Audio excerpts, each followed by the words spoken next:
Noswitha, good evening everybody. It gives me great pleasure to see everybody at the first Denbighshire Housing Tenant Awards this evening. Now, whether we're keeping an eye on a neighbour or whether we're running a community project to provide activities for others in the area, these are excellent examples of how what all of you in this room do that helps to build resilient communities. The winner is Tremofoil Residents Association. The winner is Angela Carrington-Roberts. The winner of the project, Frank Penguin.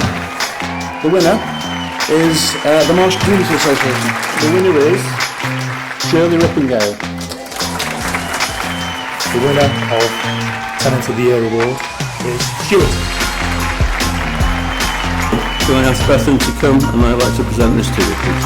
I'd just like to say congratulations to Julia Jones on winning the Denbighshire Housing Award. So that ends the first ever Denbighshire Housing Tenant Award. Good night.